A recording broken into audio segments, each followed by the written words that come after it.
get this, million times per year with a gun. That's right. Studies from Florida State, the CDC, and the Crime Prevention Research Center show that guns are used to protect life 25 times more often than when they are used to take life. 25 times. And that estimate is on the low end.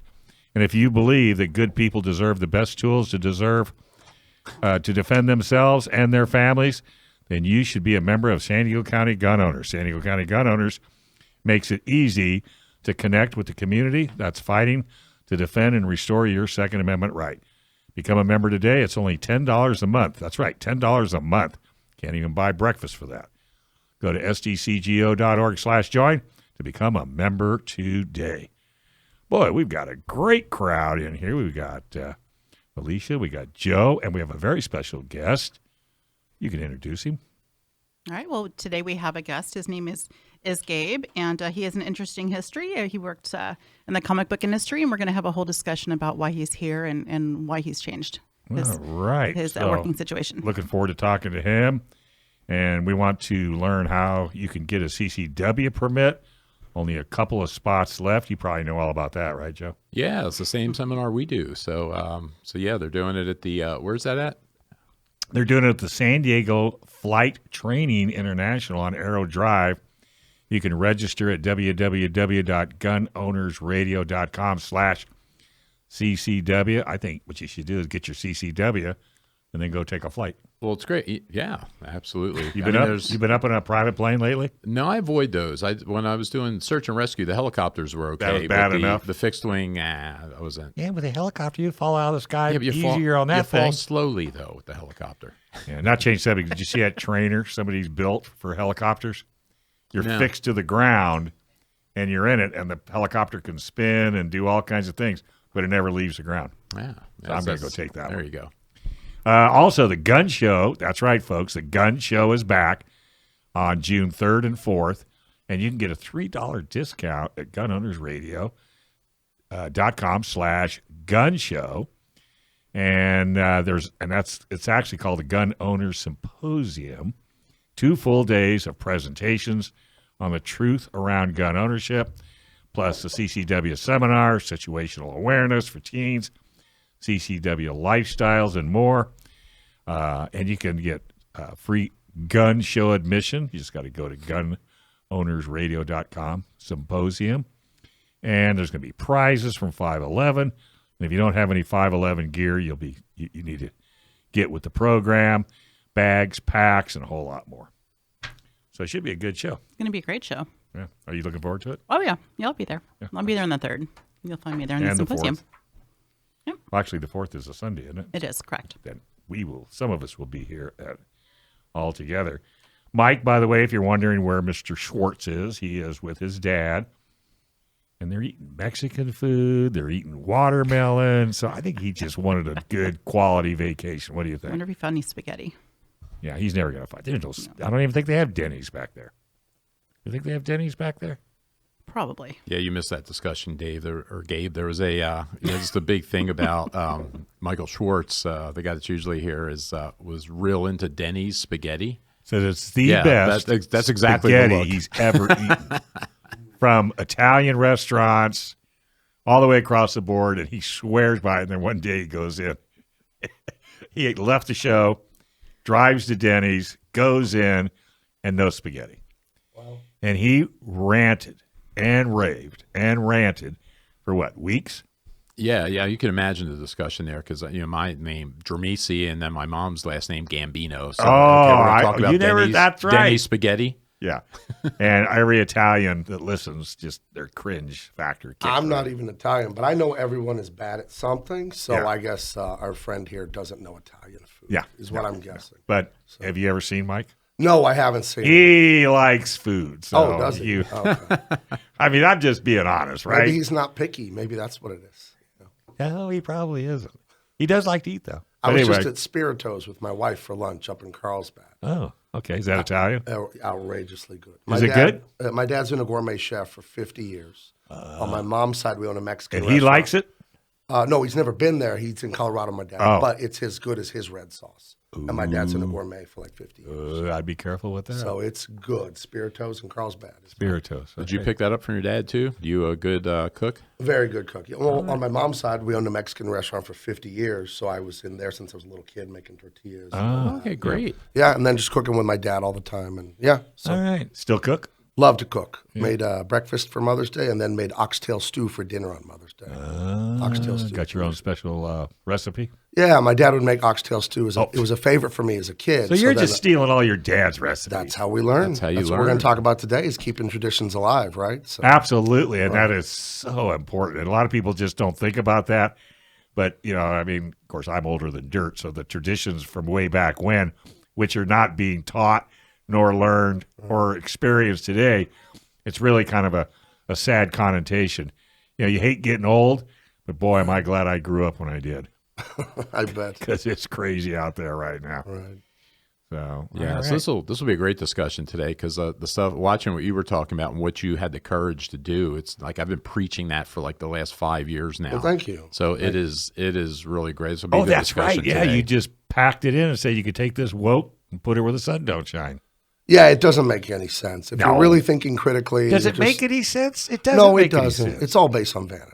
People, they say those things. They don't mean. I mean, is this time for this yet? Or are we still in the first segment? No, we're going to hold you. We still got a couple more minutes. But we'll get to it. Yeah, San Diego It's- County gun owners, folks, if you have not thought about it or even done it, you need to join. It's so simple. $10 a month. You can put it on a direct credit card if you want. It'll just take it out monthly. You won't even know it. And when you do that, I personally would go up and what's the top? What do they call the top 10 ring? I don't know. You asked me these questions. It's I'm What are supposed to you? know. Aren't you? I'm a 10 ringer, but I mean they've broken it. But it's a 10 ringer. They've It is. created some other things. See, but since that's then. the only one I know. Yeah, that's what personal- I pay attention to. In fact, it was so funny. So I didn't realize it. I do the 10 ringer. Was it 100 a month? Yeah, something like that. Yeah. So and it just comes out of my credit card. And Michael says, "You sure you want to do this?" I go, "Well, you're a hell of a salesman. You trying to talk me out of it?" No, I see, said, he sucked me right in. well, 'cause, yeah, he sucked you in. That put you on the board. Oh, So- yeah, when I did, because I called him back. So, can I get a little more involved? I want to get more involved. Oh, you he should said, have oh never yeah. said that.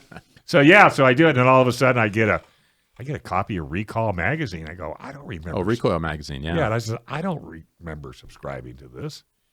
So I call Mike up. He goes, "No, dummy, it's part of your 10 ring." Well, nobody told me what. And then you get tables, shooting socials, and all kinds of stuff with it. Yeah, we do the sporting clays thing too. Yeah, 'cause sporting I got clays. back into that now too. So I'm hosting that every other month. Oh, are you really? So that's a 10 ring thing that we do. Yeah. Where do you do that? Out at Lemon Grove Rod and Gun Club. So Which is in Alpine. and Alpine. Yeah, that's there's a long story there I too. know they should but, work on that. Hey, let me ask you this. I mean, I love throwing questions. South Bay Rod and Gun. They were having a real problem with the well. The city was going to shut them down. They had to put thousands and thousands of dollars in to get the water up to par. You know where they're at on that? Yeah, no, I do not. But we had the same challenge up at Lemon Grove. Did we you? had to get past. Yeah, But you must have got through it. we did. Yeah. Hey, if you own a gun in California, you should have an attorney that specializes in California gun laws on your speed dial. Because if you ever have legal matters that involve firearms, you need California's firearm lawyer, John Dillon, especially if you have questions about red flag laws, gun registration, gun transportation, or maybe you just need to know that your guns are California compliant. Our trusted firearms attorney is John Dillon. John Dillon specializes in California gun laws. Put his number on your phone right now, 760-642-7150. That's John Dillon, California firearms lawyer, 760-642-7150. All right, you want to take this one? Absolutely. All right, so we have in studio today with us. He's a writer and an artist. His name is Gabe Eltaeb, and he gave up his dream job of working at DC Comics, and that happened when they turned their back, and they kind of changed to more of a woke culture, and we're going to get all into the weeds of that. And Gabe had a really interesting article on Babylon Bee that we're just going to kind of dive right in and have a great time with.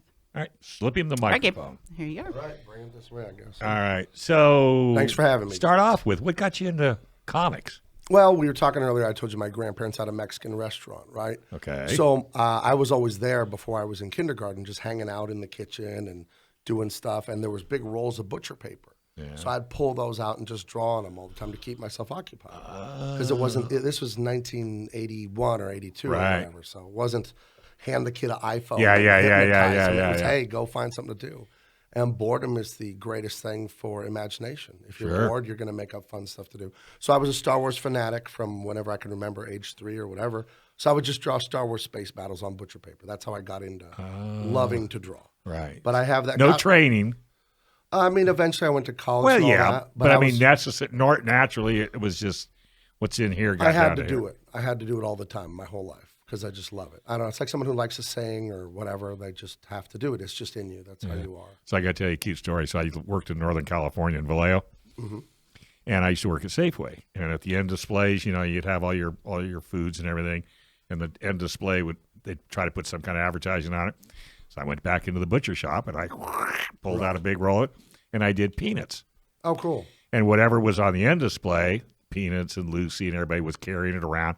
I just had a blast with it. So I wrote it all out. Turns out Mr. Schultz lived about 20 miles from the grocery store. Ooh. Yeah.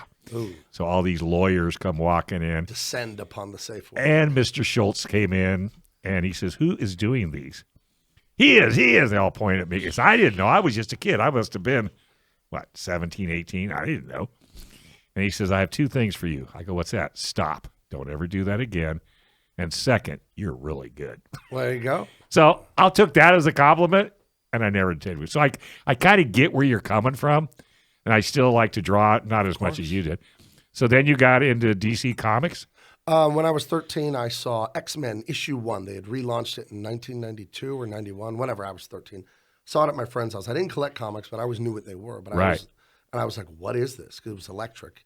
And it sold the most copies of any comic book Right. ever. It sold 8 million copies. It was drawn by Jim Lee, who's now president of DC Comics at Warner Brothers. Uh-huh. And I wanted to be him. I wanted to be his friend. I wanted to work with him and all that. And I was growing up here at the time. I lived in Rancho Bernardo when I was a kid. Okay. And so I started buying comic books that summer and just addicted. And then I was reading the letter section in the back, and he had formed a new company, blah, blah, blah. And their studio was in Mira Mesa. I'm like, oh, my favorite artist lives in town. Wow. So that made it really real to me. A few years later, when I was a senior in high school, I loved to play basketball. You remember the 90s, Michael Jordan, everyone was playing basketball all the time.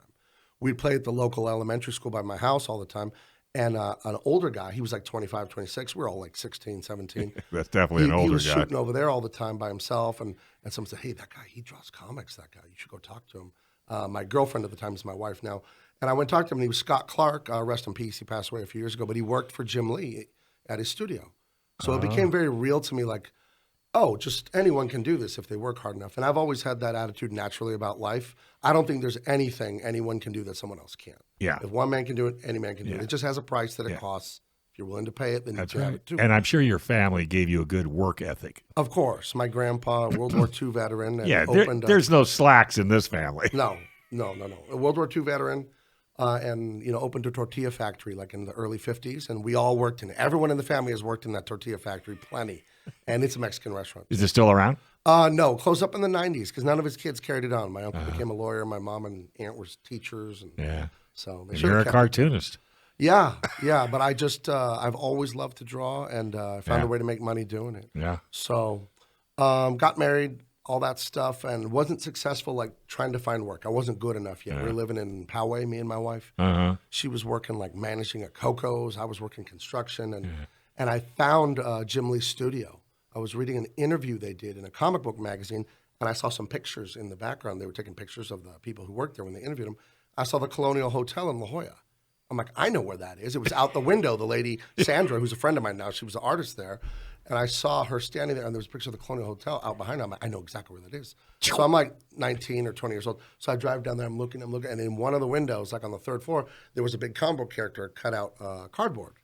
So I went and I met this guy, Carlos de Anda. He's a friend of mine, a comic book artist too. I met him in the cafe downstairs. He took me upstairs, and I met everyone, but I didn't get hired. But I would take drawings there once a week. I would draw 4 comic book pages, drop them off, get a rejection letter, drop them off, rejection letter.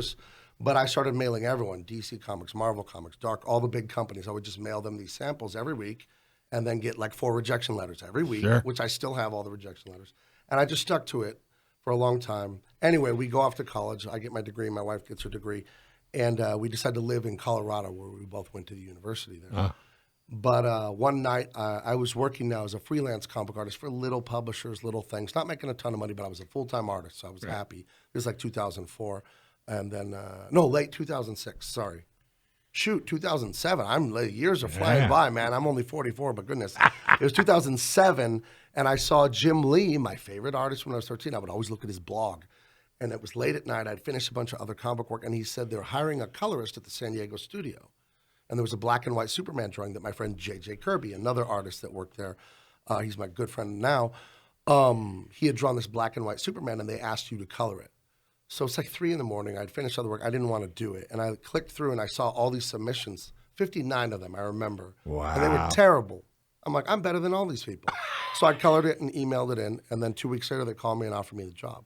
So we ended up moving back to San Diego, and I worked at Warner Brothers, DC Comics, their studio in La Jolla. You know where the seals are? Yeah. In La Jolla, that children's pool? Yeah. It's on that street, just up. It's all in Burbank now. Yeah, But it was on the corner of Prospect and Jenner, the La Jolla Bank building. Wow. DC Comics had an office there forever. Nobody knew about it. They wouldn't put their name on the building because people like me would drive around and look in the windows. And beat on the doors. But it's like, that's how I was raised, you know what I mean, to like be tenacious and don't give up on what you want. You're going to live once. Yeah.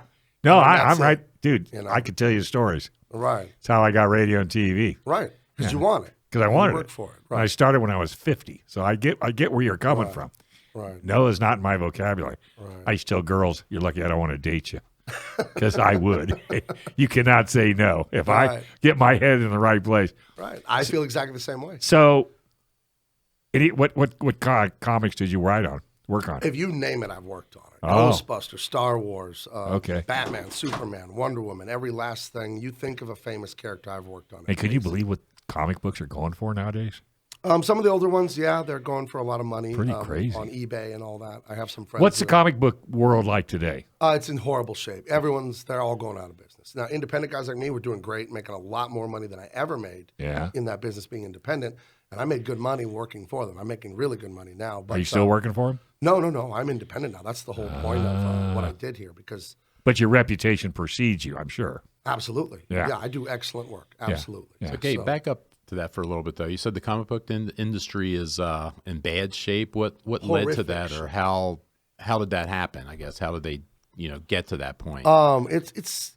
It's a combination of things, but I would say the largest thing is the get woke, go broke kind of thing. And you see, I mean, Disney World opened the Star Wars Galactic Star Cruiser Hotel a year and a half ago, right?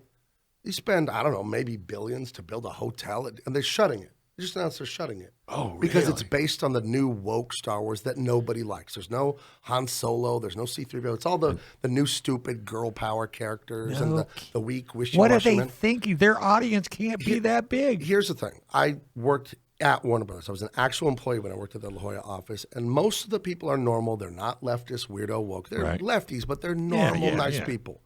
But there's just a few, and that's all it takes, Right. of insane, blue hair, crazy kooks, and they terrify everyone. So they say, we're doing this, we're in not progressive, but whatever it is, this destructive woke ideology, and everyone else just puts their head down so they don't get canceled. Well, I'm not that guy. Like, you're messing with the wrong guy because I'm not. Yeah. I'm. You're in serious trouble. Yeah, I'm Go not. on. I'm not. You know, I like comics. I'm not a nerd though. Yeah. I'm like I was a football coach forever. I love. Well, you to took lift weights. comics seriously, I took it as a craftsman. right? No different than I'm because a you're plumber a or- storyteller. You know how I took it? The exact same way I took working in my grandparents' restaurant. Yeah. You do the work and you That's get right. it done on time and you do your best job because your name's on it. That's right. You know, this is work. And I think too many. I told my wife when I was in college, getting an art degree. So many of these people don't love art. They love the idea of being praised as a rock star. They're in it for the ego, and it shows. Their work is shabby. You know, I mean, that's where we get the whole. I won't go too deep into it, but the whole modern art movement, Jackson Pollock splattering paint and all that avant-garde garbage. It takes a long time to earn skills, to really draw, to really paint, to really sculpt, and that's boring for narcissistic, selfish people. They'd rather splatter paint and say it was something about tension and genius. I know somebody that does that You know, oh, do you? and sells them real Hey, expensive. it's good money if you can make it. And you but- could just blow through a tube. I mean, it's Right, What right. what an art talent. You nonsense. took a semester in tube blowing, didn't you? I took it 2 semesters and summer school. Yes. So, Yeah, I used to have that discussion with a friend of mine in college that was an artist, and It's not art. and my argument is like, just because somebody calls themselves an artist, the thing that they do is not art. no, I necessarily. can't just call myself a lawyer or a doctor. You have could, to earn but- those skills. I know. You know, unless if I played basketball, I could be like, Dr. J. I guess you could be a doctor that way. Yeah, You that's made about a as soda, Dr. Pepper, right? Oh, So- there you go. Orange County Gun Owners is dedicated to preserving and restoring gun owners' self-defense rights.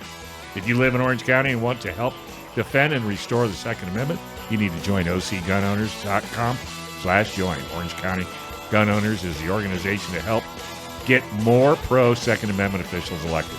Become a member today, OCGunOwners.com/join. All right.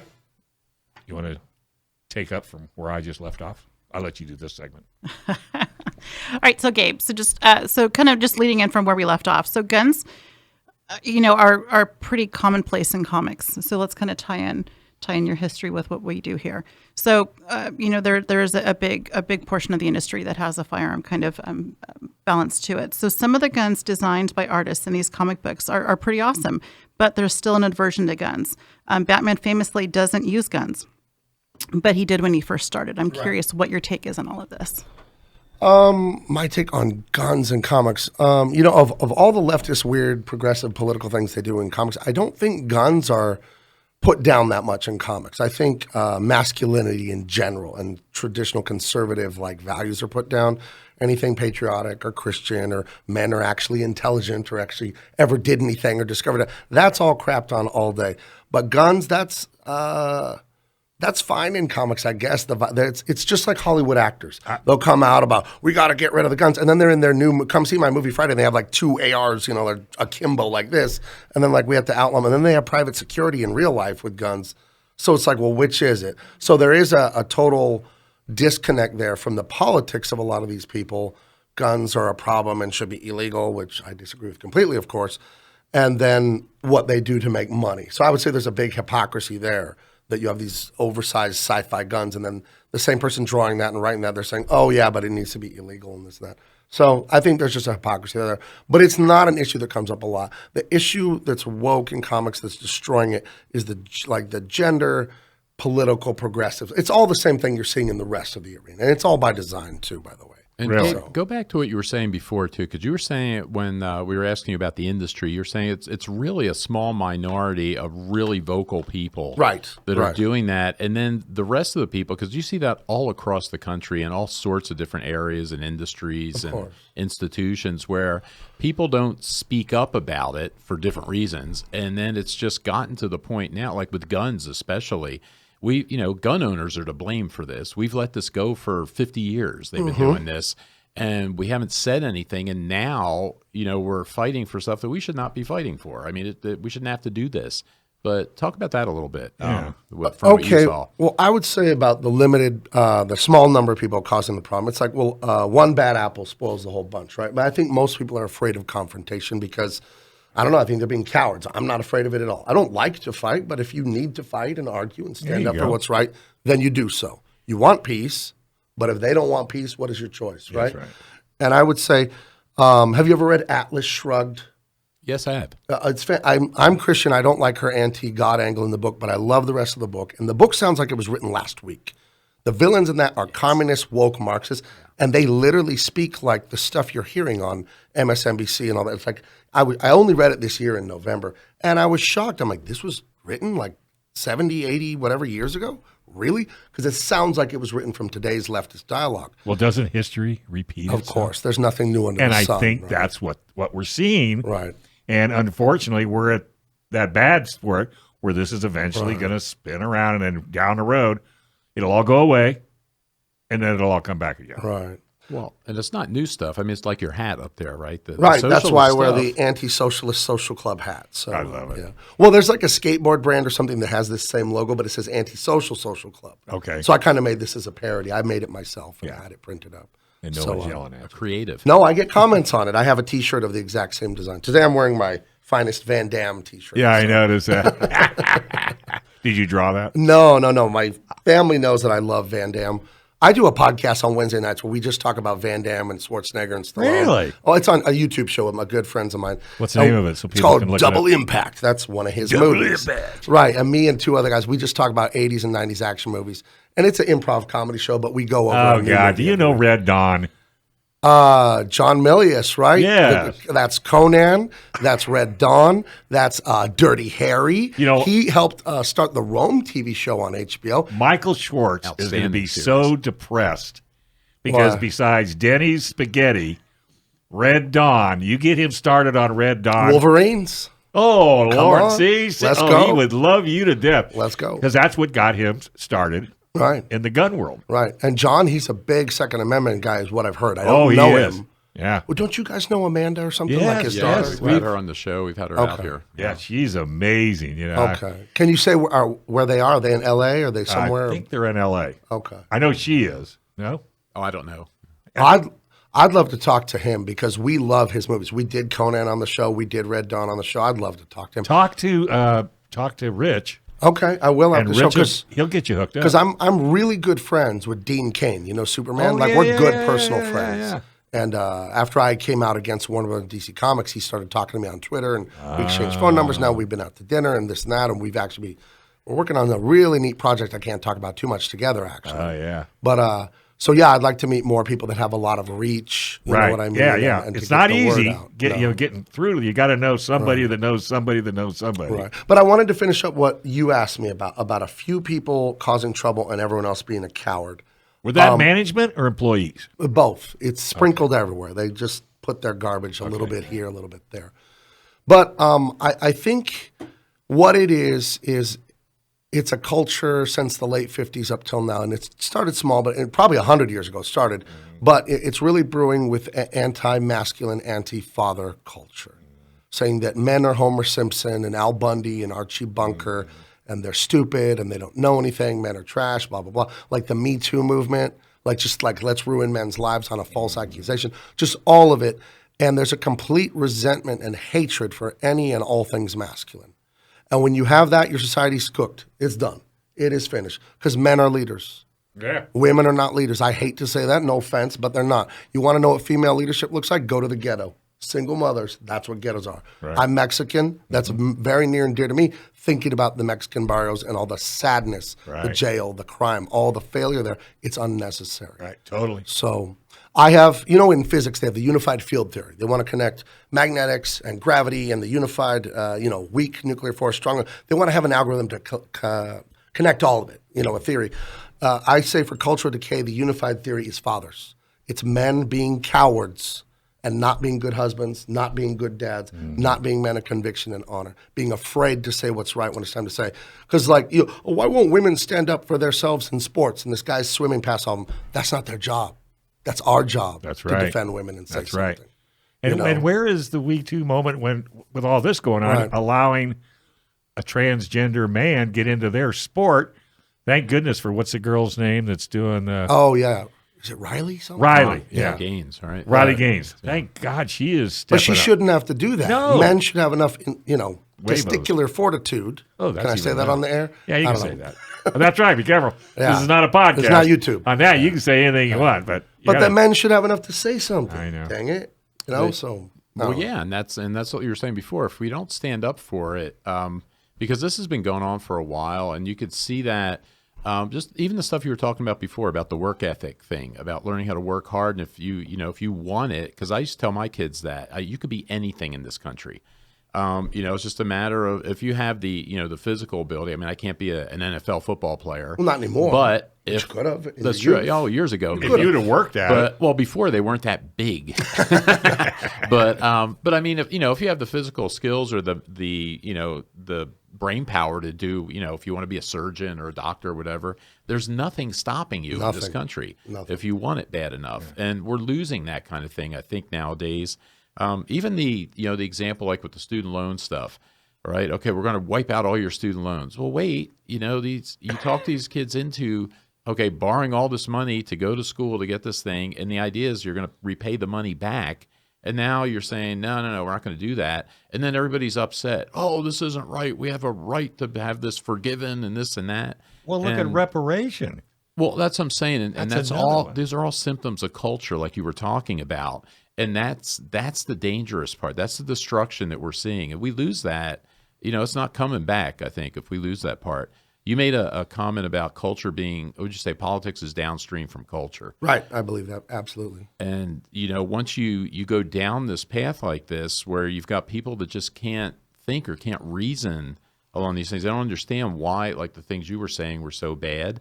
When you look at the percentage of people that are kids that are born out of wedlock, for instance, where there's no father there, Right. and things we've done in the culture encourage that behavior.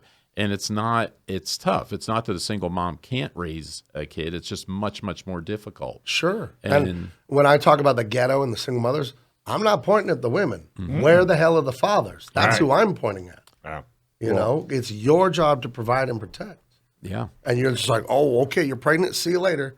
I'll Yeah. be in Florida on a jet ski or something. Like, what are you doing, man? Yeah. So, And there's no repercussion. no, be None a deadbeat whatsoever. dad. No one's going to do anything No. to you. And as you long know? as and then the woman has to be the strong Right. person, has to get 2 jobs possibly. Right. Or Terrible. they end up going the wrong direction and end up leaving their kids and going down the wrong road themselves. Yeah, I'm telling Terrible. you. Well, okay, so how do we fix it? How do we fix it? Well, for myself, it's with art and story. I'm Christian. Jesus told parables, right? Yeah. And there is scientific study that shows story is the easiest way to convince people of things and have them understand things. I've studied writing forever. I've done it forever, won a lot of awards for writing, and I'm an illustrator too. So comic books. Sure. So I'm going to make action adventure stories And that's what you can't talk about. that reinforce good morals and heroicism. My favorite movie, I think, is It's a Wonderful Life. Jimmy Stewart, Yes. George Bailey. Yes. And the lesson in that his friends, like his loving his family and then loving his community, his country is all that matters. Right. And everything else, whatever. We'll figure it out. God will provide. But in the end, he realizes that because he wants to kill himself because of the money and all that. And then like, okay, you want to see what it's like if you killed yourself over the savings alone? That's dumb. Yeah. All that matters is your wife and kids and then your human family after your actual blood family. Right. And I think that's such a beautiful, powerful message. Yeah. And, I just trashed DC Comics in the media. And I was a global viral for like 3 days on Fox News, every channel you could think of. I was on the news when I came out and quit my job because they had put me on a new Superman book. And his son's bisexual and he no longer believes in truth, justice, and the American way. He's got a new slogan, truth, justice, and a better tomorrow. And so my conscience told me, you can't work on this. You cannot use art to hurt people with bad stories. So I'll have to finish it up after the break. Yeah, hang on to that But for a we'll go second. into that. We'll go into Holy man. No more kryptonite? that. Kryptonite's still there, I think. I don't know. But Don't ever get rid of kryptonite. I'd be crushed. Hey, if you ever wanted to be a pilot and get a pilot's license, Joe does. And here in San Diego, pilots can fly almost every day, which makes San Diego one of the best places to learn how to fly in the world. Learn to fly with San Diego Flight Training International. You can check out the deals just for gun owner radio listeners. 1 hour on the ground, school, 1 hour of flight, and you can actually fly with an instructor. Yep, they're going to let you fly. Normally a $400 deal, but for you radio listeners, just $350. Getting started is super easy. Call 858-569-1822. Learn to fly with SDFTI. Call today at 858-569-1822. And don't forget, SDFTI is hosting a CCW seminar on May 30th. Learn how to fly to get your CCW permit in San Diego County. All right, Joe. What was that? Well, you were saying something during you were the break. one saying something before the break. What I wanted to go back to, we were talking about culture, and I'd watched Gabe talking to some other folks there with the Babylon Bee, and talking about how the non-woke people in the country have kind of given up on the entertainment industry. We've kind of stepped back and said, all right, yeah, let them do it, whatever. And there was a huge, mistake, something you pointed out. Right. Because once you've done that, you've given that up, and that's, how humans all through history, we tell stories. That's how we develop our culture. That's how we develop our children. That's how we teach our children. Right. And now, at where we are now in society, the way we story tell is through the entertainment industry, through movies, through music, through art, through that kind of stuff. And by ceding that over or giving that up to the far left, we've given them a really powerful tool, which is, I think, part of the reason we see what we see now. It's not a powerful tool. It's the most powerful tool. There we go. It absolutely is storytelling. William Bernhardt, he's a New York Times bestselling detective fiction writer. I've studied all his books about writing, and he has a great quote in one of them about how narrative, I'll do it right now, what he does in the book, and you're going to feel it. He says, here's an example of a very one-sentence story. The king died, then the queen died. How does that feel when you hear that? Well, it's news. It's kind of sad. The king died, then the queen died of a broken heart. How does that feel? That feels like an actual story. That feels like, whoa, wow, they were really in love. What's the story? So when there's narrative, you really absorb it. You really feel it, and you believe it. This is all about persuasion storytelling. And if you tell people these woke crap on Netflix and all this stuff and Disney Plus brainwashing kids over and over and over, guess how they're going to comport themselves as adults, how their relationships are going to go, what they're going to pursue in business, how they're going to vote, and then ultimately how society will be molded. So when we walked away, and it isn't shame on conservatives listening to this that did this, you didn't just have an indifference to music and movies and all that. You had an outright hostility to it. That's devil music, and those are dirty TV and dirty movies. Okay, it is. Make your own. Compete. You can't just have a null value and do nothing to fight back. Because I was saying earlier, Frank Capra's "It's a Wonderful Life" with Jimmy Stewart. We could have went that way for the last 70 years.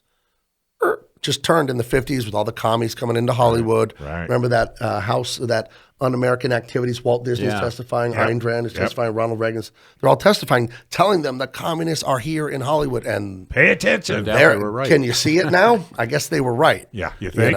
But now we can't do anything about them because they're so embedded. Well, we can. We can make that art, because you know what happens when we make stuff like, think of your 80s and 90s action movies, how entertaining they are. They're silly, over the top. Arnold Schwarzenegger has a rocket launcher, but what's the message in is he's brave.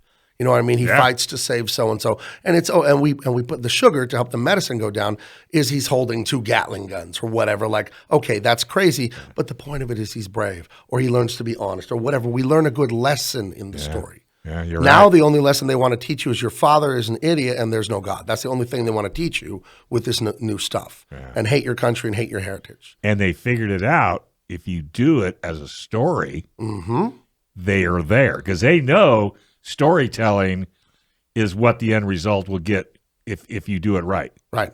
And we are allowing that to happen. Right. The publishers, the government. How long does it take to become a good artist?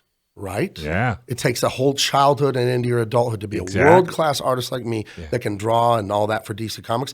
That is going to take from childhood to your 20-ish. And they are starting with the kids. But the conservatives don't.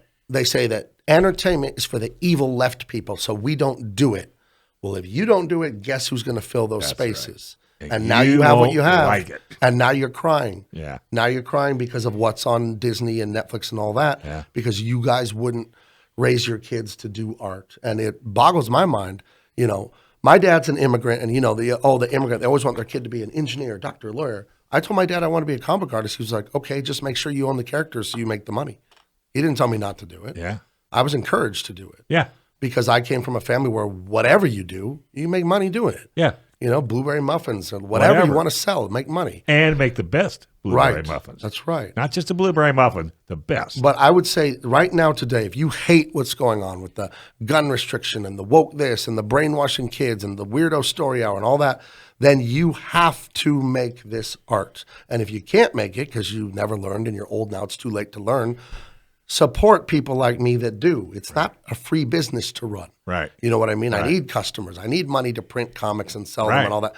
And I have great customers. But like you can hear the sound of my voice, then you need to support people like me if you can't do it yourself. And if you can do it yourself, get out there and make it. You have to fight back. How many people are doing what you're doing today? Not enough. Not enough. It's not, no, and that's what I was saying before, right? I was really impressed when I saw your story because what you did just took a tremendous amount of courage. But what I tell people in the pieces that I write every week, just about most of them, the last paragraph, I'm urging people to find something you can do. Everybody has a role to play in this fight if you want to save this. Right. And find something you can do, find something you're good at. I mean, with me, I write articles, I volunteer, I do this stuff, I do the concealed carry teaching. These are all my things that I can do to fight for the stuff that I think is important, that I want to fight for. Right. Everybody has a role to play. Step up and do what you can do. Find something you're good at, something you can do. I talked people into doing radio. There you go. I said, we have, and I said, I had another show before this show. They were going the wrong direction. They were just screaming and yelling and hating Democrats and hating Democrats and hating Democrats. They made Obama Employee of the Year. I go, no. We're doing this all wrong. So I finally ended the show, waited 2 years, found better people, Joe and Michael, and now Alicia. This show is just totally the way I want it to be. Well, now I'm here, so. Well, of course. And you will be coming back. I have a sneaky feeling. Because when you're a podcaster, when you do radio, whatever you do, you're on television, you have to do it. You can't worry about repercussions as long as you believe what you're doing is the right thing. Yeah, who cares? What are they going to cancel me? What does that even mean, dude? I mean, you can't cancel me. No, you can't. Well, they can't cancel me because I don't make that much money. So you're not going to screw with me. And I'm bullheaded enough that's why I buy my own airtime. I have total control over the show. So, and that's and you have to look at it that way. You have to figure out, I've got people that are scared to death to stand up or say anything because they'll lose their job. Well, then live that way and do it. I'm that close most of the time. What's the old saying? Die on your feet or live on your knees, right? So come on now. I'm going to use that. Well, seeing the other thing you said too, you've mentioned your faith a number of times now, right? And that's what that's what the woke people, I guess, hate so much because that faith and religion is a support structure, just like a family. Sure. So they need to break both of those things. And if you have that strong faith, you know that, okay, I'm going to do what's right. I'm going to make that decision, and I'm going to trust in God, and it's going to work out. Perfect. Let's talk about that real quick. So DC Comics goes with the woke, anti-American Superman, and it had been getting woke a little, and it's growing. And I'm watching it grow out of the corner of my eye, and I keep working there, and I'm like, well, my book isn't that way. And, now more books. And finally they get to me, and I'm like, I can't do this. And I should have said something earlier. And it's like, here's where narrative and story are so important. Indiana Jones 3 with Sean Connery, right? Right. With the dad, Last Crusade. Right. He's going through the thing at the very end, and he has to go through the razor blade, the big blades. And there's that rock bridge where it's in perspective where you can't see it. If you go to the side, you can see it, but otherwise it looks like a bottomless pit. Remember that? Yeah. And he has to step into the bottomless pit and trust God, the leap of faith. I remember when I was deciding to leave DC Comics in October of 21, I think it was, I remember picturing that scene of that movie specifically, not sort of, but remember picturing it and praying, like, God, this is how I make my money. This is how I pay my mortgage. I'm getting ready to walk away. I've wanted to do this. I've wanted to work for Jim Lee since I was 13. Now I've worked for him for like 14 years now. He's like, give me his Padres tickets. Like, we were friends, man. And it was all dreams come true. And I'm like, I'm going to just quit because I cannot work on this thing another day. Wow. It's terrible. And I was like Indiana Jones stepping into the pit, and I just told God, don't let me fall here. Yeah, please. And I was lifted higher than ever. I made more money than I've ever made in my life on independent comics, and my YouTube channel blew up, and I'm free now. And when I was working for them, I'm making art where it's fine, but I wasn't the writer, so it's like stuff I'm not interested in. Yeah. But I still do my best job. It was I worked on award-winning books. 2 of the books I worked on won the Eisner. That's the Oscars in comics. Yeah. So I'm a high-level producer, even when I didn't like the stuff I was doing. But now, as an artist, the main thing when you're an artist is you're creative. Yeah. I get to write it now and draw it and do the whole thing and do it on my terms. I designed the book jacket, like the whole thing now, from stem to stern. Yeah. So taking that step out there, I referenced Indiana Jones, and that's the power of story. Yeah. That Steven Spielberg and Harrison Ford and all those guys, they made that movie in the less woke. It wasn't totally non-woke. Yeah. The less woke days gave me something positive to like draw on and think of about what you say is brave. But to me, it's like, there's no way in good conscience I could have stayed there. That was... Yeah. Radio's easier. You don't have to do all that book covers and stuff like that. Inland Empire gun owners strive to be the ounce of prevention in the fight for your gun rights. How do they do it? They do it by fundraising and getting local pro-gun candidates elected. And you can become a member today. Go to iegunowners.com/join and join the growing number of responsible gun owners stepping up to defend our Second Amendment rights. That's iegunowners.com/join. All right, Alicia, I'll let you take this segment with our great guest after you're done playing with your... Well, so you mentioned that you're working independently, and it's working out really, really well for you. Can you give us some places to go to find what you've been working on if we want to get to see your work? Yeah, I'm currently wrapping up a project I did last year, so I'm not going to advertise that one or anything. That one's all done. But I've got some really fun stuff I'm going to announce probably in July sometime. I can't say too much, but you guys know Dean Cain, the guy that played Superman. Yeah. We're developing something, and it looks amazing. I'm having a lot of fun with that. And then I have another, I told you guys I have my love of 80s and 90s action movies and stuff like, the Street Fighter video game from 1992. I was just like a middle schooler when that came out. So I have my own comic that is basically a Van Damme, Steven Seagal movie that I'm drawing and writing called Beef Law. And it's about two brothers and the dad, and it's in Hong Kong. And the family gets in trouble with the Chinese, British, whatever mafia that was there at the time. And the main character, Max Volkov, the brother, is forced to fight in illegal underground tournaments to save his family. And he finds out a way bigger threat to the whole world and war and stuff like that. You were impacted. Absolutely. You were seriously impacted. Well, again, I want to go to heroicism, and you put it in that corniness, that beautiful corniness of 80s and 90s action. You put it in there. Like I said, it's the sugar to help to make the medicine go down. I just seen the 1938 version of Robin Hood.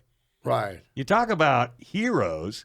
Here's a guy that took on, King Arthur and all the. I mean, it. And you're right. And I think my generation really look up to heroes in men. Right. And it just kind of went from that point on. Right. Well, I mean, what does patriarchy mean? That word literally, it doesn't mean rule by men. That is not what that translates to. That means rule by fathers, pater, padre, father. Yeah. So when you destroy the patriarchy, you're getting rid of the provider protector. Yeah. And if you're not provided for and you're not protected, you are in big trouble. Big trouble. So. All right. But again, that's that family structure that we were talking about earlier. When you I guess the last straw with you leaving DC was the Truth, Justice, and a Better World. Right. Was that it, as opposed to the American way? That was it. Okay, so I was working on Young Justice, which is like Robin and all the kids' sidekicks. I was working on that book. COVID hit. That book, comic books got canceled because COVID hit. Right. And then I just kind of in a holding pattern, doing a little work, this and that. And then they told me and my friend John Timms, he was the other artist doing Young Justice with me, like, we loved your work on there. The two of you guys are going to do this brand new Superman. We're going to start every issue and we're going to get a big-time writer. And I'm like, oh, okay. And they're like, Daniel Warren Johnson, action. He loves pro wrestling, like, blah, blah, blah. And I'm excited. And then, 3 months go by and they're like, no, it's going to be Tom Taylor. He is this woke, leftist, whiny, beta soy boy. He hates America. He's an Australian guy. Like, why don't you go work for Australian comics? Yeah. Oh, that's right. They don't exist. And so it's like, oh, no, he's writing it. And I'm just worried, what's he going to write? And I get the first script, and the name of the story is Truth, Justice, and a Better Tomorrow, or Better World, or whatever. And to me, that goes back to that thing about Ayn Rand and this culture of resentment that communists and Marxists always have, where they see men and women earn something, they bleed for something, they die for things for generation after, and we build a culture in society. Then the Marxist comes along, and they're all resentful and entitled. And why do you have that? It should be mine with no work. I just get it. So they take Superman and all the fame and glory and prestige that he has and slap their stupid idea on it. Because if they just made their own comic that was woke, nobody would buy it. So they take all the fame that Batman, Superman, Spider-Man, Mickey Mouse, they take all of their power. There's a new Indiana Jones coming out. And they're already showing a clip going around where he says something, and the girl, of course, turns to him and said, but you also oppressed indigenous people around the world or something. And it's just like... Yeah, and I heard that's not going well for them. Everybody's going to get up in the theater and walk out. Well, I'm not going to go. And what did I tell you about Indiana Jones, what it means to me? I love those movies growing up, and it inspired me when I was leaving DC Comics. So that lady, Phoebe Waller-Bridge, she's the British Lena Dunham, just total SJW leftist. Untalented, just, hates father, hates, culture. But she's writing this and then co-starring, I guess co-writing and starring in it. But yeah, we're going to take everything Indiana Jones, Steven Spielberg, everything they made, and then pretend we made it and slap our label on it instead. And then their label is always garbage because as an artist, if we think about the science of art, all art is patterns. A plus B is C. When you recognize a pattern, your brain releases dopamine. That's one of the reasons you like art, because Pattern recognition is survival. God made you that way. You see, oh, that's a lion. I should leave. I recognize the pattern. So when you hear art, you hear music's in a chord, that's a pattern. You see a drawing, the composition makes sense, that's a pattern. When I tell you a joke, A, B, D, it's still true, but it's not what you expected, that's a pattern. That's how art works, it's patterns. The reason woke art is bad and boring is it breaks patterns. You'll say, okay, there's this problem, the bus crashes, it's on fire. Then the mom drags her husband to safety. And the 3 kids. It's like, is she strong enough to do that? Yeah, right. You know what I mean? Or she flips the bus over and she's not a superhero. And that's a specific example. A friend of mine was drawing a comic, and the writer's this woke idiot, and he was writing emails arguing with the guy. It's like, why is the mom dragging the dad and the kid out of the burning bus? Like, nobody's going to believe this when I draw this. And the guy's like, we have to empower women. And it's like, so woke, it breaks art because art is a pattern. You're trying to successfully recreate the patterns of nature. So when you make them woke and you say, well, this guy's got to be a black, disabled, illegal immigrant, blah, blah, blah, blah, like you're not respecting the pattern. There is a story for that character, but earn it. You have to earn that. You know what I'm saying? This happened, so then this had to happen. And they don't want to earn it. They just want to say, oh, he's gay now, or he's this now. And it's just like to defy their father that they don't even have, that they hate. You know what I mean? And I think ultimately what virtue signaling is, and I'm a minority, I'm Mexican and my dad's Libyan. I'm half Arab, half Mexican. But I've never felt ostracized or put down or like I couldn't succeed in this country. I'm like, no, my dad came here for a reason. Yeah. But it's like the reason, and it's always, I hate to say, the white female liberals. You know, I don't know if it's white. I'm not white, so I don't know that experience. But there's something about them being so racist, but it's benevolent racism where like, for instance, the day after Donald Trump won, I got an email from, what's her name? It's not Diane Nelson. Oh, Marie Javins, the editor-in-chief at DC Comics. I got an email from her saying basically, people like her were going to protect me from like Trump and his goods. And in my head, I'm like, I didn't say anything because you can't say it or they'll fire you. I voted for him. I didn't tell her. But it's like, I voted for the guy. What do you mean you're going to protect me from me? Like, what are you talking about? Why do you think I voted for him? Right. And but I think, I'm not making my point here. The point is the virtue signal, the I love gays or I love black or I love this. It's you don't love gays, you don't love black. It's narcissism. Right. Look, everyone, validate me externally. Yeah. I said the right thing. Yeah. And do you know where that comes from? My unified field theory of fathers. That is a thing only fathers can give you. Mothers can't give it to you. That's right. There's the old saying, a face only a mother could love. Right. Your mother loves you for free, and it's beautiful and wonderful, exactly right. And it's God's design, and it's how she's supposed to be. Your father's the one that says, that isn't good enough, Dave. Yeah. That is nonsense, and we don't do that. That's right. The dad says, and when your dad says, and I Dave, better not catch you doing it what again. Happened? Well, yeah, but what happens when your dad says, Joe, I'm proud of you, Joe? When your dad says that. Yeah, makes right? me it's do everything. More whatever I just did. So when you grow up and you screw up and you cry and you have to work hard, but dad says, attaboy. That's right. You know what you don't do as an adult? You don't virtue signal. Right. You don't seek external validation. Right. You realize I don't have to pretend that I'm support LGBT whatever so people will clap for me. Well, look at that. What was it? She was a Missouri congresswoman. Did you see that? Oh, the one you must have just tantrum the other day. She just went off, and she she was malfunctioning or something. Totally. Yeah. For how long? Right. It's the minute, I think. I couldn't watch more than 15 seconds. I was like, all right. That's what I did. I actually caught it on the news, and they were doing clippets of it. But that's, right. But all of this has got to burn to the ground. Miller Lite, Budweiser, they're Disney. Right. They got to know what they're doing to themselves. And Walt Disney's one of my heroes. Me and I love too. Disneyland, and it upsets me so much what they're doing to Disney. Walt Disney. That man. Disney. A patriot, That's right. And goofy. Hey, is there a better tool that empowers a woman to defend against an attacker that's 100 pounds bigger? Well, that's why it's so important for women to learn how to defend themselves with the most effective self-defense tool ever invented. For women led by women, the Not Me program is designed to help with training, purchasing a gun, and getting a concealed carry permit if wanted. And guess what? It's totally free. To sign up, go to notmesd.org. All right, Gabe, I have a question for you. Uh-oh, you're in trouble now, buddy. Right. So I imagine that you cannot be the only one there at DC that felt this way. So I'm curious, when one person gets up and walks out, it sometimes can empower and kind of make others feel that they are then able to step up and do something they had wanted to do too. I'm curious, did anybody follow you out or speak up in support of you? How did that go after you left? I don't think anyone followed me out, but a few of my friends were already out before me. There was a guy, Ethan Van Sciver. He was a top artist at Marvel doing X-Men in like the year 2000. Then DC poached him, and he came over to DC. And everything that guy ever worked on is top selling. It ends up as action figures, card. He's a phenomenal talent. And he has a huge YouTube channel. It's Comics Artist Pro Secrets. He has like 140,000 followers. He does a great show every Monday night called Comicsgate Kings. And he is outspoken. He's all over Twitter and he's all over YouTube calling out these woke people. Kind of like you. Yes, calling them out day and night. He's a pretty funny guy, very talented. And he's made a couple $1 million since he left doing his own independent comics. He went back to a comic he made up when he was 18. He writes it now and draws it and all that. He's like 48 years old now. But it was like Ninja Turtles and all that. It was Cyber Frog. He made it when he was 18. And it's action adventure, robotic frog from space. It's drawn gorgeously. He's a great illustrator. And it's just fun. And it's just adventure. And he sells a ton of it. How do you get, I mean, for people that are listening, how do you get those type of, and same thing with you, comic books?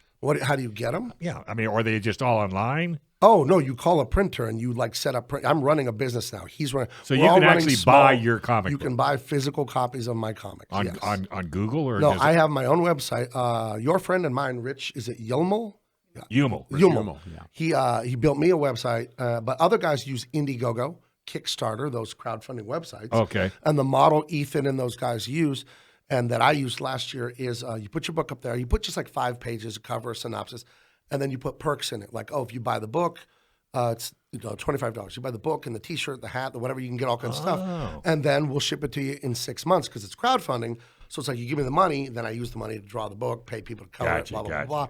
Then pay to print it, pay to ship it. So I have all that at my house. You know what I mean? All the print. I have a laser printer. I have the shipping stuff and all that, and doing T-shirts and everything. So that's the model there. Okay. With social media and the internet, we don't have to go to DC and Marvel to make a living drawing. All you have to do is be good talking, get on YouTube, get on Twitter, get on Instagram, and build an audience. And once the word gets out. Right. Once you build enough audience, you can sell to that audience. And if your product is quality, they'll be repeat customers. That's what I'm saying. As long as it's quality. Yeah. And usually it's like people tell me on radio, I would never want to do a show at like 1 a.m. I said, what are you talking about? If the show was good and people loved it, I don't care what time of the night or day, they will find you. All right. And if it's good, they'll follow you and you'll do fine. Right. There's 8 billion people on Earth. There's somebody that likes you. Yeah, well, it has nothing to do with 9 to 5. That's the golden rule. No. You just have to be good enough. Right. That's all. It's good and consistent. I'm a big weightlifter. I love to lift weights. And the one thing that teaches you is just be consistent. Right. That's the only thing. Yeah. And everything else in life that is that way. I believe in, like, Scott Adams talks about systems, not goals. And that's like, I don't think of goals. Goals are for dummies, for selfish children. Mm-hmm. You should know your goal and how to get to it. Yeah. But what you should focus your energy on is, how do I live every day? What style of life do I live that builds those kind of goals? Because in life, it doesn't matter where you are.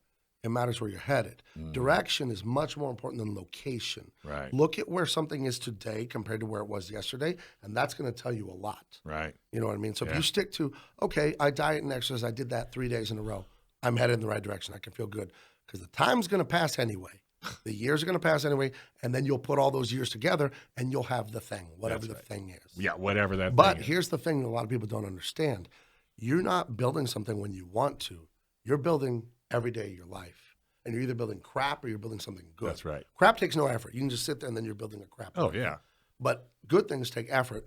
But it's like a fire hose. Like you can't turn it off, but you can point it where you want it. That's how I kind of picture it. Like it's coming no matter what. So be effective with it. Right. The time is coming, so use it. Without a doubt. Yeah. You do any mentoring with younger I did artists? forever. I coached football and soccer for kids forever. And all the teams I coached were very successful, won championships and all that. My son played right down the road here at La Jolla Country Day. Okay. And not a huge guy for football. He's about 6 feet now, but in high school he was 5'10". He was second team all-league defensive end, playing on the line and the O-line. Wow. And they had one of the greatest they had the greatest quarterback in California history, Braxton Burmeister. Oh, he yeah. has every record, passing, yards, touchdown. He has them all. His father was on the Redskins in the 80s. And Braxton just got drafted by the Rams, so I'm very proud of him. Fantastic. And I look at that like, I coached Braxton when he was Right. like 8. Well, like you had 9, a lot 10. to do with that. Oh, a little bit. I Well. coached him when he was a kid, not when he was a high schooler and all that. Yeah, but like you said, it all Consistency affects, over time. Built Yeah. that over 20 years. Yeah, Right. That's right. But it's so rewarding to see Braxton. I just texted him like 2 weeks ago, like, congratulations to Yeah. his dad, Dan. Like, wow, we knew it, man. I knew it when you were 8. And know? you do know it. We did. Because, You can see it. Well, his dad was in the NFL, and then we'd go to the Pop Warner games, and it was like, oh, my God, these kids can't play with him. And then in high school, they won the championship when he was a sophomore. Yeah. And then they won the state championship when they were seniors. My son and him are the same age. So it's like, yeah, this kid's You ever going. decide to write a book? Uh, A book. you know, I Not could. cartoons. I got a book deal last year, and then I didn't go through with it. The editor was too heavy-handed. He wanted me to write his book in my voice. Oh, yeah. So I like, sorry, man. But it So- sounds to me like you need to put that somewhere in your things to do. Yeah, eventually. I told I want to write novels, actually, fiction, like inspiring adventure stuff like that. Yeah. So I've started, because I do comics. But you'll also throw in some teaching tools. with Only it. that's what they're for. Yeah. That's what the stories are for. They're to entertain first. Yeah. But then really what we're doing is we're inspiring. Right. But I'm definitely going to write novels because I realize you can't make comics fast enough. A comic book, you can draw like a page in a day. Yeah. Well, like 2 days. One day pencil, the next day ink. Yeah. Then you got to color it and blah, blah, blah. And it's like, okay, so how many big comics can I do a year? 2? If I'm drawing them, like Can I two, make a living doing 2 that? thick ones. Well, no, I can make a living doing it. I can't tell enough stories fast enough. Do you So have my- the stories? Oh, endless, like a fire hydrant. Just like you hear the way I talk, it's just endless. No, you no, know? I know. And and by the way, folks, there's no script in front of him. No. And that's what makes you successful, I think. Like, well, it's just God's blessing. That's all I think. Yeah, I was everything gonna is, say. Well, So, genes don't hurt. sure, Coming sure. from mom and dad. Right, the quick wit. My daughter is a stand-up comedian. That's what she does. Is she She's really? 26. I put her in it when she was 16 Uh-huh. because I could tell. Because I wrote a lot of comedy and won awards for my comedy writing, and I could tell she was the same way. Ah. You can just tell other Yeah, people. When you're that daddy's way, girl. you can see other people that It's way. daddy's girl. Right. Right. They always say, dads want boys. No, they don't. They like girls. I want boys. I have a son too. But I see what you're saying. The girl, it's different. The dynamic. It's totally different. Right. Yeah. My friend told me if you want a boy, you got to do 50 push-ups first. Hey, that's a thought. I thought that was hilarious. I've got 3 daughters. No wonder. Now I Yeah. see what the Come on, problem is. push-ups, man. I'm not into exercise, okay? I get where you're coming from. Oh, man. But yeah, the stand-up thing, we would watch Saturday Night Live, which I hate, but it Yeah. was funnier back in the old No, days. back in the old days, it was awesome. We were talking about just the other day. Can you imagine if we had Don Rickles? Oh, Can you imagine if we had George Carlin? oh my gosh, right? And the Don Rickles thing is what blows me away because celebrities and politicians couldn't wait for him to trash him. Right. Today, My daughter does crowd work. I went to her show, and the first thing welcome, thank you for being here. And she says, hey, any couples? And people raise their hands. She goes, are you cheating? Just starts See? roasting So she people. knows. Okay, that's She's awesome. very funny. Yeah, she's at the Madhouse downtown. She's at the Comedy Store. When she was 16, I signed her up to do stand-up comedy lessons. Remember Pauly Shore? Yeah. The Shore. They have the Comedy Store in La Jolla. Right. So Sandy Shore, Pauly's sister, was her teacher for years. Fantastic. So yeah. And unfortunately, Sandy passed away in 18, I think. So is your daughter making a living? Yeah, she's actually, this year, she finally started getting paid to do stand-up. Wow. So yeah, she's very funny. And on Thursday mornings, I do a show, 1 hour, just free-form talking called Father-Daughter Dance. And just the two of us talking. We'll have a guest sometimes. But we just talk about whatever. Yeah. And it's funny. We just goof around. How and cool. Ask her how stand-up comedy's going. And That's stuff like that. interesting. So So since this is a gun show, right. are you into guns? I just recently, in the last few years, maybe about 6 years ago, I think I got guns. I always liked guns and stuff like that, but it was just never part of my life or anything like that. And then my buddy's bachelor party, we went to Las Vegas and we all shot guns at the range, and that was fun. And that was the range you were talking about earlier? No, this was just one of those tourist traps there in Vegas. Yeah. There's a range north of the city, out in the hills. Yeah. Like there's nothing around What's it called? Clark County Shooting Complex. The government in Nevada owns this one. And by the way, you can send this to those guys and say, hey, look, I plugged Right, I'm coming yeah. next week, and I want free time on the range. Right. But That's how that game works, by the way. Okay, I'll let him know. But my brother turned 40 6 years ago. So me and my other 2 friends, we all grew up on the same street in Rancho Bernardo. My brother had gone through divorce. He was feeling down. He was living alone. So we said, he'll come from Colorado. We'll come from California. We'll meet in Vegas and just hang out there for a few days when he turns 40. So he's not like alone being 40. And my buddy Rocky's former military did like 7 tours in Afghanistan. And he brought his rifles and all that. And we went out there. I'd never shot an AR. I'd shot pistols and stuff. Yeah. Well, I shot a SAW 249 once. That was fun. But we shot his rifles and all that, and I was like, oh, this is fun. Like, I actually like this. Because the only reason I wasn't into guns is I thought, is it boring? It's just like, is it like darts? You're just shooting at a target. I don't get it. Yeah. So then I went and did it. I'm like, oh, it's not boring. It's really challenging. Yeah. It's fun. And my brother, he'd never shot a gun before, and every one is right down the pipe. I was like, what's going on with this guy? So I don't know if he was really mad or something or what. But so then I bought a Glock 17 after that, and it's awesome. And then, we're gun owners. My family. Do you shoot much now? Or I try to go as much as I can, which isn't too often. Well, you can go over to see with the kid over here. She works at a range. She'll hook you up. The ones I've been to at San Diego are the one on Balboa, and then I've been to P2K range out in El Cajon with my father-in-law. She needs to come down to Discount Gun Mart. Okay. They have a range. Discount Gun Mart. Where is that again? Is that on Miramar? Or? No, Marina. There's two locations, one on Marina Boulevard and another one in Santee or Gillespie Field. And Alicia could give you some good tips. Okay, sounds good. She loves training. Free range time, free ammo, awesome. Oh, well, I don't know about that. But we could probably pull something together. Was there anything that got you into guns, or it was just time and you happened to It get was, into I think, going to my brother's 40th thing and really shooting the ARs, and it was intimidating. I've never shot a gun that big before, and is this thing going to kick? Am I going to look like an idiot and just miss the You target? didn't get post-traumatic stress syndrome like that writer in New York, right? The New York Times guy. No, don't do that. You're all going to Speaking give of this poor guy a heart attack. No, I'm fine. I'm You're fine. You're That fine. All right, guy- let's take a quick that break guy, to I listen to read Gun that. Owners Radio. Hey, a lot of companies waste an enormous amount of money on marketing. The design is excellent, the photos are beautiful, and your website looks great on your phone. But it's just not getting customers. Why? Because you don't have the words that make people buy. But now you can fix that with Sage Tree. Sage Tree can help you find the words that make it easy for your customers to understand what you do, how to buy from you. Stop wasting money today and schedule a call. Getting you started is super easy. Visit sagetree.com and click on the schedule an appointment button. There's sagetree.com and click on that schedule button and make this thing happen. In fact, our guest is a prime example. You're now using Sage Tree, or they're working on your website. Right. And I'm very, very, very happy with it. And you're an artist, so that's saying a lot. Right. No, Rich and his guys, they do a great job. Highly recommended. Yeah. So, and I think I'll have some more customers for Rich after I use mine and test out. Rich has it done. I don't have my website up because I don't have my merchandise. You know what I mean? I'm talking. He was faster than you. He was way faster than me, and I was worried that like, how long is this contractor going to take? We've all done home remodels. And I started thinking, I don't know, Rich, is he going to take forever? And broken promises. He's done. The thing is amazing, more than I could have dreamed of. And I'm like, Rich, I'm not going to be done with the art for a few more weeks. And, And he said, okay. I thought I had time. So, Rich, you're awesome. All right, absolutely. All right, any questions? So we're going to talk about now. Let's see. We're going to save the one for Sam. Well, Sam, the So gunman. where do we leave this off at? Because we were talking about the. Alicia, where do we leave it off? Since we're old and you're not. Well, because I know. She's giving me a deer in the headlight look as well. Go ahead. Yeah, go ahead. Well, no, I was just going to You go know more than I back know. because to me this woke thing is really interesting because it's just that it's nice to hear that I'm not the only one that's all freaked out about this and thinking that this is really a serious thing. If we don't do something about it, it's going to get too late to do something about it. So, well, go ahead. You think it's too late? No, I mean, don't I you don't- think we it's could not turn too it late. around? No, I don't think I'd it's say ever too late in close. life. I think it's too late when they put your casket in the ground. Otherwise, there it's we go. never too late. Yeah. I don't believe in that.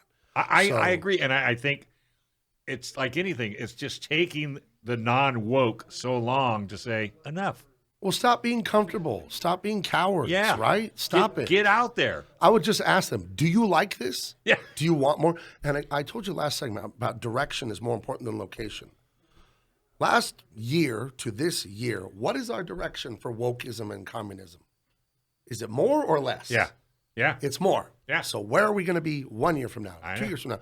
And further, things do not just grow at a steady rate. They can sometimes grow at an exponential rate when they reach tipping points. Right. So it could go double, but it could also go double, 10, 20. Like it could do that. Yeah. So I would just ask them, do you like this?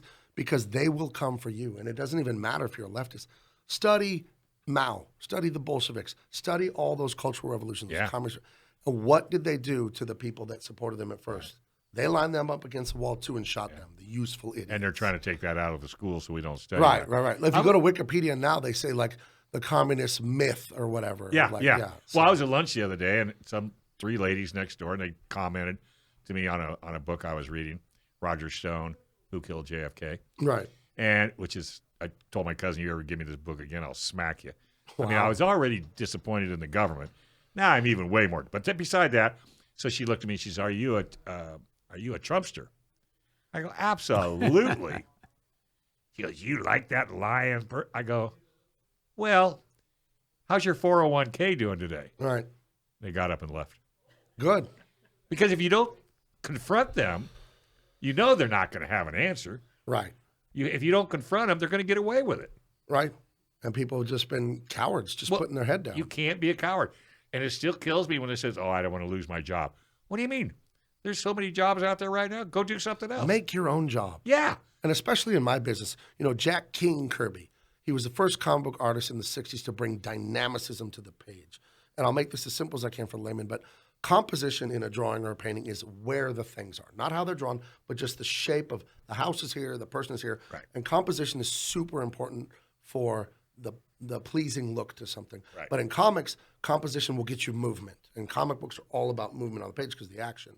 And Jack Kirby revolutionized comics. And he has a saying that is famous in our business for the artists. It's make your own school. And he was talking about if they disappoint you, they won't hire you, they won't do this and that. Make your own place. Yeah, go do your own thing. thing. What I mean? Do your thing. So that's what me, my friend Ethan, Aaron, a lot of comic book guys that I know, that's what we've done. We've made our own space. Were you afraid at first? Well, I told you it was like Indiana Jones, and I just prayed about it. But to me, you said it's heroic, and I've heard that from so many people, and I got emails and someone called me. When I trashed DC Comics in the news, and it went viral, like global news, I got a phone call from a guy in Britain. I got countless private messages. Some people praising me, you're a hero, and I don't see it. My wife tells me you need to learn to take compliment, but I'm like, no, it's like they asked me to sell crack. I'm like, no, I'm not doing that. Well, I'm not. It's evil what you asked me to do. Yeah. So I'm not going to do it. So I don't feel heroic. I feel like No. I met the bare minimum. You're is how logical. I feel. But here's what I'll say to refute myself, I guess. If you see it as heroic, Why do you and see so-and-so Go sees ahead. it as heroic, that's good. Yeah. That can help people, give them power to do something. Because they can't do it. You did it. So they maybe say, now they maybe can. I could do it. Like I saw Indiana Jones step into the crevice. crevice. I'm like, I guess I you wonder if the writer had that same thought when he put that scene in the movie. I hope so. And if not, well, it's a happy but that would be a accident. good question to ask the person that wrote that. Right. Yeah, I would be, because movies have a lot of subliminal messages. If you Right. could just watch them, but it's always interesting. I've had the opportunity to interview quite a few writers and people, producers for different movies, and those are always the kind of questions I ask. Right. What made you do that? What made you do that scene? And it's interesting what you get out of them. Luckily, I haven't done a woke producer yet, so Okay. Well, it's interesting because I wasn't like heroic is good. I was more thinking courageous, I think is what I said. But Sure. But I did the same thing, kind of thing because I was, I'm trained as an engineer. I worked as an engineer, then a project manager, a program manager for like 23 years. Where? And mostly in defense stuff. So Okay, SAIC, General Atomics, L3 Communications, so those places. it's all his fault. And but I got to the point where I was just so unhappy. And finally, I just, after 23, I couldn't stand it anymore, and I just stopped. I just stepped out of it. And the extent of my plan at the time was I'm going to make a living through a combination of consulting, teaching, writing, and speaking. That was it. Right. I had no more of a plan than that. Right. And fortunately, I had faith in that, and my wife supported me with that. And that was like 13 or 14 years ago, I think. And I've been Son able of to a do gun, it worked. all that stuff. I'm much better off now than I was then. I make a reasonable amount of money, now, but I'm much happier. I'm alive because I think I'd had a heart attack a while God ago. says if you walk in his ways, he'll bless you. Well, and that's right, but You it's want to go make evil stuff? Well, then you'll have Yeah, but but it's you're a on your leap. own. It's like that bridge that you were talking about that you can't see because I don't know what's going to happen. It's but I was fortunate, but then I had that support system, I had that faith, and it worked. And I'd like to see people do that kind of stuff. If you're not happy, if it's something like you're saying, I can't do this. I don't Yeah, but agree how with this. old were you when you made that change? I don't know. How old was I? I was 50, something See, like that's that, the I guess. same as I was a service manager at the car dealerships. You yelled at me. Your dad yelled at me. Your mom yelled at me because I couldn't fix her car. I got sick and tired of it. And people come up and say, I wouldn't have your job for $1 million. No. Well, if you hear that every single day, it'll wear on you. Right. And when I just said, I'm done, I had no idea what I was doing next. Right. And then radio and TV. Right. Well, and Gabe, you said it too a little bit earlier. You said, find something, because I used to tell my kids this, find something that you enjoy, that you really like, that makes you happy, and figure out how to make money doing that. Right. That's the way you want to go. It's kind of the opposite of what we do with kids. We expect kids at 18 or 19, hey, decide what you're going to do for the next 40 years. And let me know. Yeah, and and you don't.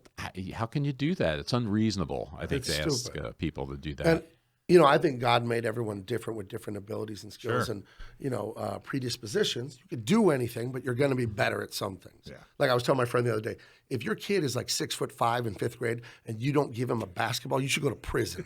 You know what I mean? Like, what are you doing? I saw my daughter was funny. It's like, well, everyone has to have a job. Let's try comedy because I was really good at it. You're like me. Yeah. And yeah, absolutely. I think asking someone to like decide at 18. No. And, oh, by the way, for the cost of a house too. By the way, when they go to college, right? That's the student loans they're going to have to take out. Oh my Lord. So Yeah. It's just it's absolutely ludicrous. Well, I got to tell you, I'll tell you before we get to Stump My Nephew. Okay. This has probably been one of the best shows we've done in a long time. You are Well, thank you. absolutely an amazing interview. Can you believe it's going to be 2 hours here? I was like, has it been an hour yet? Is what I was saying. It's like, it's almost been 2. There's 2 hours. But it's because you're infectious for one. Thank you. You make people think for two. And just like what Joe was saying. Well, I'm interrupting you. No, I'm sorry, no. but, okay, all I want is good.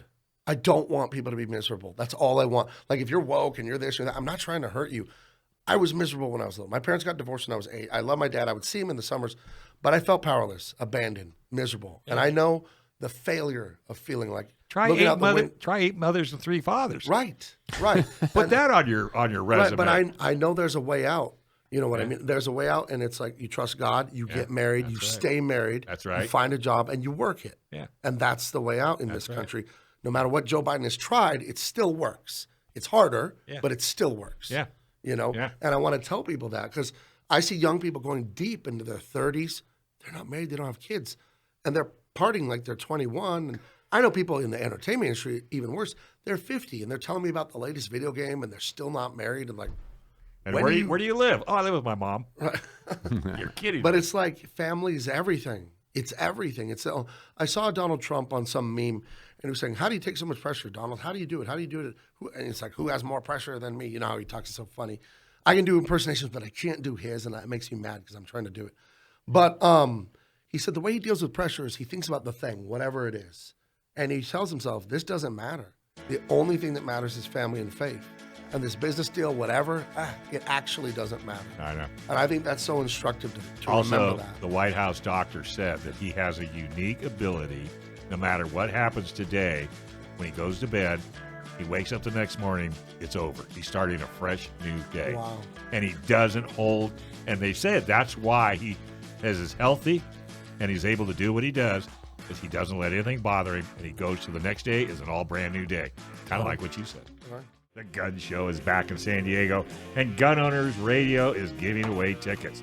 You can join San Diego County gun owners, Gun Owner Radio, and the rest of the community at a big gun show on June 3rd and 4th. It's going to be at the East San Diego Masonic Lodge, and vendors from all over the U.S. will have modern firearms, antique firearms, knives, hunting rifles, gun parts, ammo, collectibles, and a whole lot more. Tickets are only $15, but you can win them free at Gun Owners Radio. To enter the drawing, just fill out the form at gunownersradio.com/gunowners. Don't forget the Gun Owners Symposium is happening too. 2 days presentation just for gun owners. The symposium is totally free with gun show admission. All right, let's get to the kid. Hey, buddy, how you doing? Not bad. How are you guys? Have I got a guest for you? Are you into comic books? Not really. Why do you ask? Well, because he used to be an illustrator and still is, actually, for DC Comics and a whole bunch of others. So just checking. So we're going to have him. Cool. My dad's into comic books, or he was at least. Ah, well, we're going to have Gabe. He's going to ask the question, and and he's got a bonus question, but we'll do that one at the end. So, Gabe, here's the question. Yes, how you doing? I didn't catch your name, young man. It was... Oh, I'm sorry. Sam, Sam. Nice to meet you, Sam. Good I'm Gabe. man. likewise.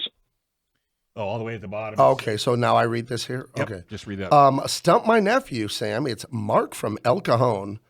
His question for you, Sam, is who invented the machine gun? Mark from El Cajon, thanks very much for writing in, and thank you, Gabe, for reading the question.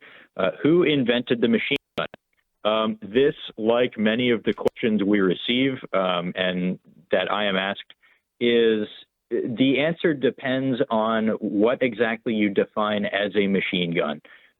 So I'm going to give a couple of answers. One possible answer is Dr. Richard J. Gatling, MD, who developed the first of what we as modern people would probably recognize as a machine gun. He developed the eponymous Gatling gun, which is a multi-barrel rotating affair originally chambered in .45-70, driven by an external crank handle, and capable of firing at a very rapid rate of a few hundred rounds per minute. I think it's quoted as something like 450 rounds per minute, but it really depends on how fast you can crank that handle.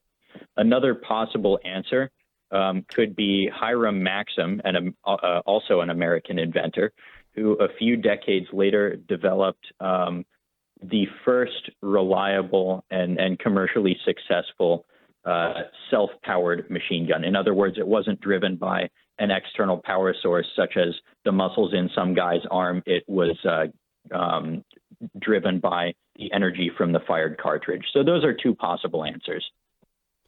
Well, you got it right. Our answer here was Hiram Maxim. He's credited as the inventor of the machine gun in 1884. And he never gets the questions ahead of time. Never. Wow. All right, but he's got another one for you. Okay. Yeah, let's go ahead. Okay. Hit him with this one. All right, Sam. Well, I have one more question. This is Gabe from San Diego. That's me. And should I ask the year or like? No, you're just asking probably what it is. Okay. What is the puckle gun? What is the puckle gun? That's another early machine gun. Someone wrote in a question about the puckle gun like 2 years ago or something, but it was something kind of resembling a machine gun. It was like a giant revolver that would be mounted, fixed on a ship for use as a point defense gun against smaller craft and potentially against boarders in the early 1700s. It used a revolving action, so it only had one barrel, but a revolving cylinder with multiple built-in chambers loaded with black powder and a projectile that was, I think, like an inch in diameter. And the puckle gun is pretty well known nowadays because it was advertised for use with round bullets against other Christian nations, and I'm not making this up, square bullets for use against the Turks. Right. Wow, that is brilliant, and you got that right. Patented in 1718 by one James Puckle, believe it or not. So great job, Sam. Did we not tell you? Yeah, very impressive. And he does this every single Sunday. Must be a killer with the ladies. He must be. Hey, Sam, was there a reason, or do you know the reason for differentiating between the square bullet and the round bullet? Yeah, remember the time period. The idea was that the square bullet would be more devastating, and thereby more suitable for use against the other, as it were, and that round projectiles were more civilized. Oh, so they must not like the Turks, right? Yeah, it was kind of a religious and cultural thing. Though being Jewish myself, if someone used a puckle gun against me, they'd have to come up with a different shaped bullet. And we just told Gabe you didn't have a sense of humor. There you go. That's awesome, buddy. No, that's really good. Hey, what's your blog this week? My most recent blog post is called "Check Out This Gun," and it actually refers to the The question that was asked, I believe, last week about the Type 99, the Japanese service rifle in World War II. And I mentioned that I have one. So I wrote up a blog post about that. I have a couple of nice pictures of mine, or I think they're nice because I took them, of mine. And I talk a little bit about the history of the rifle, the name, which is what the question was about. And I talk about why mine is special to me. I talk about the chrysanthemum, and I talk about what last ditch means in that context. So if you want to know more about that, go ahead and read it on the SDCGO blog or the blogs of the sister organizations. All right. Very good. Well, as usual, you won again, and we love having you call in. Hope everything's going well back at home, and we can't wait to talk to you next week. Likewise, it's always a pleasure. And as always, thank you, everyone, very much for listening. All right, buddy. You take care. You too. Well, Gabe, did we not tell you? Kid's pretty amazing. Yeah, that was pretty impressive. Yeah, that's pretty impressive. Right. Do you think you would know the I'm looking it up just for fun to see if that question was correct with some of the answers, because I'm getting like 5 different answers for the first machine gun. I mean, like, for example, Leonardo da Vinci devised a plan for a multi-shot arrow back in the 1400s, apparently, too. So well, I think that's what Sam said, right? He said it depends on what you consider the first Yeah, Yeah, what do you guess. consider a machine gun? Yeah, I see also the Chinese, which, of course, it's always the Chinese that are always inventing cool gadgets and stuff back in the day. They've also were known to make multi-shot crossbows, but I guess specifically since we're talking about guns. The kid got it. It He was did. at least on He the did. answer. He did. Well, He Da did. Vinci doesn't count because he didn't actually make anything. He just drew it on a sheet of paper. But Oh, to that's actually true. invent That's it, you true. got to produce Oh, it. that's a good point. That's what comic book artists do, isn't it? Well, we're making stories. We're making stories. Oh, listen to him. So how do people follow you around? Find me on YouTube and Instagram right now. Now, what if you go to YouTube, what do you go for? My last name is Arabic. It's Beetle spelled backwards. So it's E-L-T-A. E is in Eddie, B is in boy. Okay. So Beatles, like the band, just backwards. Just It's Gabe backwards. Eltaeb. And since my name's unique, I just use that on social media. Yeah, why not? At least So, people remember yeah, it. we need more followers. We're almost to 9,000 on YouTube, and Okay. we're doing pretty good growing all that. What about social media? Instagram and Facebook. I got off Twitter. Yeah, I yeah. hate Twitter because it was just a rock fight.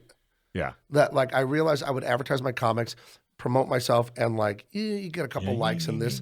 If I would insult someone and get in an ugly fight, I get all these likes and all that stuff. So it just rewards insane behavior. Yeah. And that's we have to stop that. And I wanted to get off for a few years, and I just deactivated my account like a month and a half ago. I'm like, I don't want to do this anymore. Feel better, huh?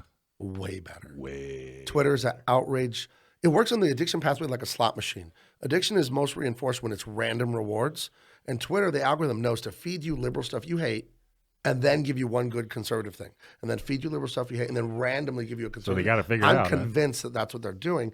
So you keep clicking on Twitter because it's all, I hate this, I hate, oh, good. Oh, I hate this, and then you're just like, you're angry all day. And it's I hate No, Twitter. I'm right. I'm right there with you. Yeah. The only thing I look at are cars and cooking. Right. Yeah. There's nothing better than Twitter for sports scores, though. So, There's that too. yeah. Except for the Padres. Yeah. Did They win? won. They were 6-0 when I was out at lunchtime. They won Oh, 7-0 today. There you so. go. Finally. It doesn't Go mean back anything. to Doesn't mean Boston. anything. We're still under 500 Oh, my and all God, that. So in the tank. Negative. Well, my idea for sports, if you came out as a baseball player, Uh-huh. you get $50,000 a year. Okay. You get a home run, you get $5,000. Oh. You hit a triple, Okay. you get $3,500. Okay. You drop a ball in the field, you lose $1,500. Ooh. What kind of sports would we have if it was all based on that I don't know. instead of the way we're basing it now? Ugh. Pretty crazy. I hope they turn it around. I hope they do too. Man, it's been great having you on, and we'll definitely have you back on again Okay. for sure. And everybody go check them out. And what's your daughter? What's a good way to find your Minnie. daughter? She's Minnie Eltaeb. She's on Instagram too. She's on my YouTube channel. Okay. And she's always at the Madhouse a couple times a week. She's All at right. the Comedy Store sometimes. And yeah, she's doing really good. in Stop by and stand-up. say hi. Yeah, she's there at night. So. All right, very good. And that's why I want her to have her own concealed carry too, by the way. Yes. A woman going out. Well, look night. at the Not Me SD. Right. Rich told me about that. That's so. awesome. I mean, tell her to get a couple of her girlfriends together. Right. That's I always was the going to best. send my wife and her together. Well, that's to even go better. do it. That's even, you got her talked into it, huh? Yeah. Oh, yeah, they want to. My daughter bought a Glock too. She Oh, loves so it. you're halfway there. Thanks for watching this episode from Gun Owners Radio. If you're watching mainstream media, you're not getting the truth about guns and the Second Amendment. Gun Owners Radio is the easiest way to stay on top of the Second Amendment fight, the fight for your self-defense rights. You can watch our live stream on YouTube every Sunday from 4 to 6 p.m. California time, or if you're in San Diego, AM 1170, FM 96.1, The Answer. We're also available on your favorite podcast platform. Just do a search for Gun Owners Radio and you'll find our show. Don't forget to support our sponsors. Click on the links in the show notes and support the businesses that support your Second Amendment rights. Like and subscribe to help defend and restore the Second Amendment, not just in California, but across the country.